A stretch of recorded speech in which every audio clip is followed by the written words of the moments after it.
Salut à tous ces petits gloutons et bienvenue dans la Zell Kitchen pour un nouveau numéro de Popcorn. Et là on frappe à ma porte et on est en train de me dire que... il y a du Star Wars. Du Star Wars! C'est parti pour le trailer de Rogue One.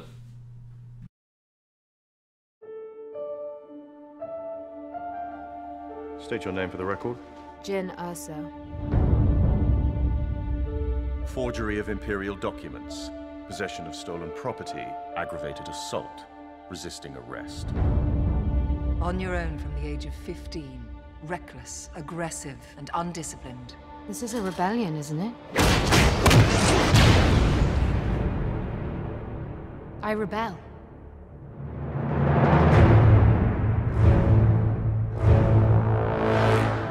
We have a mission for you.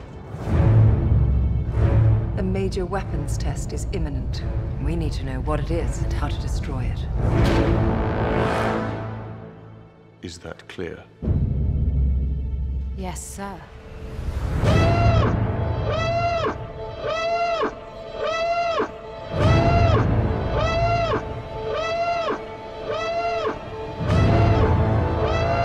What will you do when they catch you?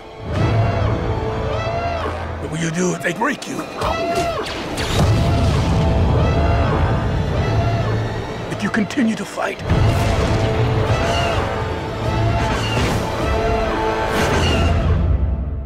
What will you become?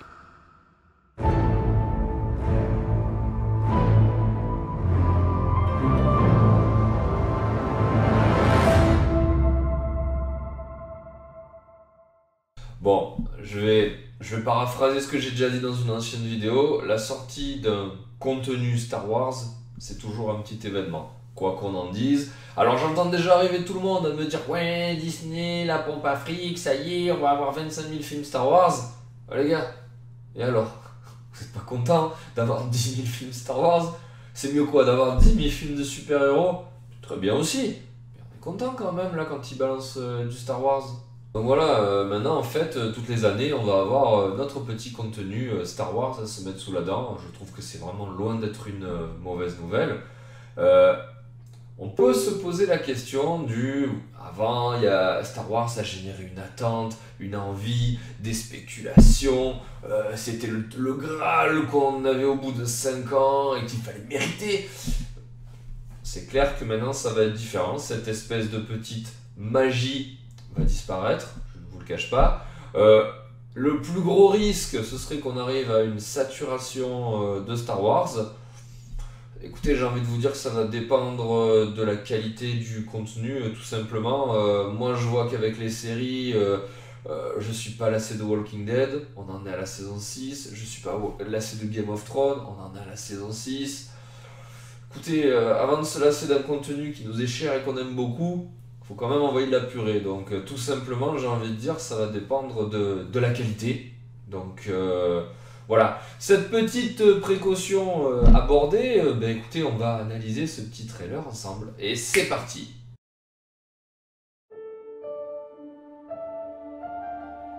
State your name for the record.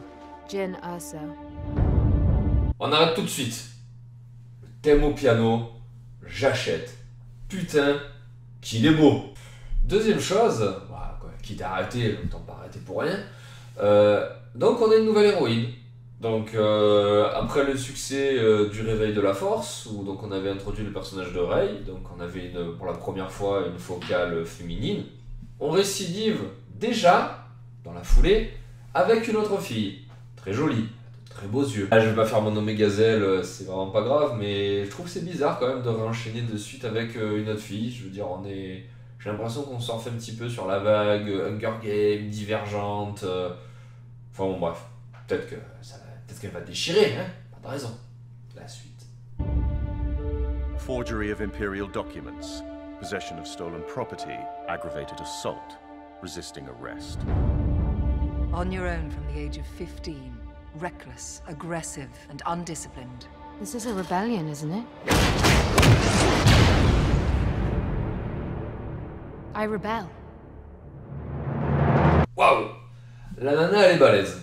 Donc après Rey qui était absolument cheaté dans le film 7, on a une seconde nana balèze qui a énormément de caractère et qui est une rebelle. Donc la focale de ce nouveau film va être du côté de la rébellion. Ouais, bah écoutez, très très bien. La rébellion, on en entend parler tout le temps, ils sont quand même suffisamment puissants pour tenir tête à l'Empire. Donc ouais, ça mérite quand même qu'on se focalise un petit peu dessus. Alors, mention spéciale, cette personne-là, s'il vous plaît. Age of 15, reckless, aggressive and undisciplined. On est bien d'accord? C'est Simon Brochard qui joue dans Flanders Company. Bravo mec. Superbe suite dans ta carrière. Flanders. Capway Fighter. Flanders. Star Wars. La suite.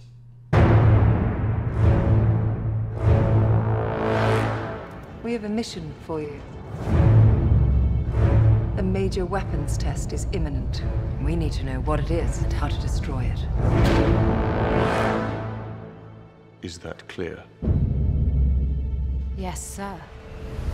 Alors là, pour ceux qui disaient que l'épisode 7 n'avait aucune originalité scénaristique, alors là, excusez-moi les gars, je préfère vous avertir de suite, hein. On n'est pas dans Seven, on n'est pas dans le Silence des Agneaux, on n'est pas dans Saw. Là, en gros, vous avez Nana, qui, voilà, badass, rebelle, bandit, trop puissante, alors on va t'arrêter de te mettre en tôle, ah mais non, comme t'es forte, on va t'utiliser pour la rébellion.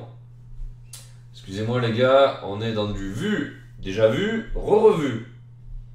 Bon, voilà, c'est juste pour vous dire que ce sera pas original, hein. Donc quand ça va sortir, vous êtes prévenus.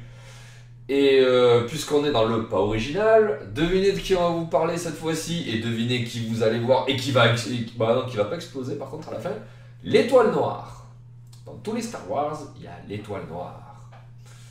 Dans celui-là, elle ne devrait pas péter, parce que si c'est un préquel qui se passe entre le 4 et le 5, ou le 5 et le 6, elle explose, c'est pas elle qui l'a fait péter, donc voilà, il y a l'étoile noire mais elle ne pètera pas. Mais il y a l'étoile noire.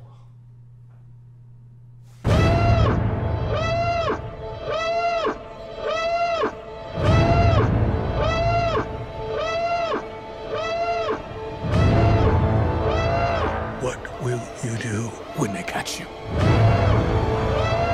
What will you do if they break you?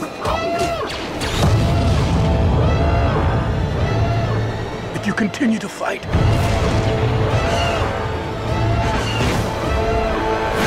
Ah ben ça y est, enfin ça part en vrille, on commence à voir un petit peu les scènes d'action, on commence à voir apparaître un petit peu les acteurs. Alors écoutez, ce qui est trop bon, et je rebondis un petit peu sur ce que je disais au début, c'est de se replonger dans cet univers. Cet univers, il est beau, il y a un bestiaire, il y a une robotique, il y a des décors qui sont absolument magnifiques, et c'est toujours un plaisir de s'y replonger. La moindre petite scène d'action incrustée dans cet univers, c'est trop bon. Moi je suis désolé, je suis complètement transporté à chaque fois qu'on voit tout ça. Et là, dites-vous qu'on n'a pas vu un seul sabre laser. Il vous garde un petit peu de hype dans un coin pour vous la jeter à la gueule prochainement. Qu'est-ce qu'on aperçoit là encore? On aperçoit donc il y a Donnie Yen. Il y a Donnie Yen qu'ils ont pris pour faire une petite chorégraphie d'arts martiaux. Alors Donnie Yen, pour un petit peu les néophytes, c'est actuellement une des plus grandes stars du cinéma d'action asiatique. C'est un petit peu le Jet Li, le Bruce Lee de maintenant, qui a un talent semblable. C'est vraiment pas négligeable. Et voilà. Enfin, il y a quand même Forest Whitaker. Je veux dire là quand même au niveau des acteurs, ils ont pris une vraie valeur sûre. Je vous cache pas que moi quand je l'ai vu là comme ça, je croyais que c'était Martin Lawrence, donc je suis vite allé chercher son Google, je vais pas leur dire une connerie, je vais pas leur dire qu'à Martin Lawrence, c'était Forest Whitaker. Donc ouais, du gros acting quand même. À mention spéciale aussi à ce petit bruit d'alarme dans le fond, ça provoque un petit stress, vraiment sympa. L'effet de style pour moi est réussi. Enfin, moi perso, j'adore ce genre d'effet. Non, je dis ça parce qu'il y en a qui ont dit ouais putain le bruit d'alarme en fond c'est vraiment putain c'est vraiment irritant et tout. Moi perso j'adore. Vraiment j'aime bien quand il y a ce genre de petit effet dans les bandes annonces. En plus ça arrive à un moment où ça court, où ça se bat, où voilà on essaie de vous donner un petit peu de stress et je trouve que l'effet est vraiment réussi. What will you become?